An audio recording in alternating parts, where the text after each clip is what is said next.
আসসালামু আলাইকুম বন্ধুরা, কেমন আছেন সবাই? আশা করি সবাই ভালো আছেন। আমি আলহামদুলিল্লাহ ভালো আছি।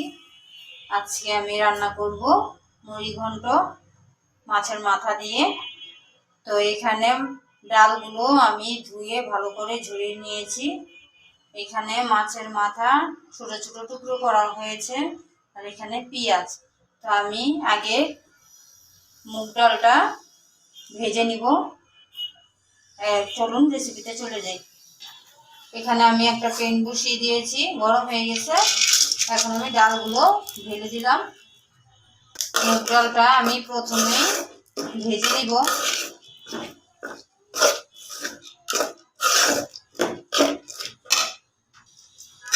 এখানে মুগ ডালটা ভালো করে ভাজা হয়ে গেছে, আর মুগ ডালের থেকে সুন্দর একটা গ্রান বের হয়। এই যে এরকম ভাজা ভাজা হবে। তো এখন আমি নামিয়ে নিব। এই যে আমি ডালটা ভেজে ঢেলে নিয়েছি। এখন আমি রেসিপিতে চলে যাব। তেলটা ঢেলে দিব পরিমাণ মতো। এখন দিয়ে দিব পরিমাণ মতো কুচি করা পেঁয়াজ। পেঁয়াজটা নেড়ে দিব।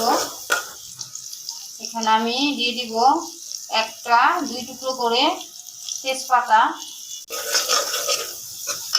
পেঁয়াজটা আমি বাদামি কালার করে নিব। পেঁয়াজটা বাদামি কালার হয়ে গেছে। এখন আমি পানি দিয়ে দিব। 1 চামচ আদা রসুন পেস্ট দিব। পরিমাণ মতো মরিচ গুঁড়া, হলুদ গুঁড়া, জিরার গুঁড়া, হালকা গরম মশলা গুঁড়া দিব, স্বাদ মতো লবণ নাড়ে দিয়ে দিব।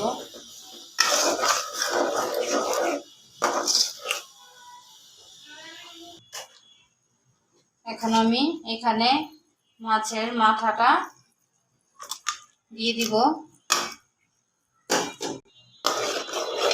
রুই মাছের মাথাটা কষানো হয়ে গেলে আমি ডালটা দিয়ে দিব। এখন কষানোর জন্য অপেক্ষা করব। রুই মাছের মাথাটা এখন কষানো হয়ে গেছে। এখন দিয়ে দিব ভাজা ডাল, দিয়ে দিব মরিচ। এখন আমি ভালো করে নাড়া দিয়ে দিব।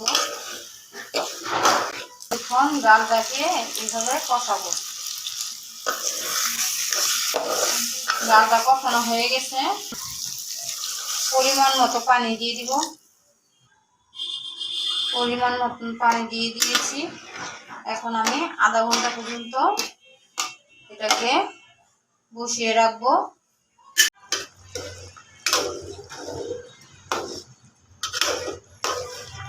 মাঝে মাঝে একটু নাড়া দিয়ে দিব। দেখবো ডালটা গলেছে কিনা। ঠিক আছে, নামিয়ে পরিবেশন করব। যে হয়ে গেল মজাদার রুই মাছের মুড়িঘণ্ট। তো বাসার সবাই ট্রাই করবেন, আর আমার ইউটিউব চ্যানেলে আপনারা সবাই সাবস্ক্রাইব করে দিবেন। আল্লাহ হাফেজ।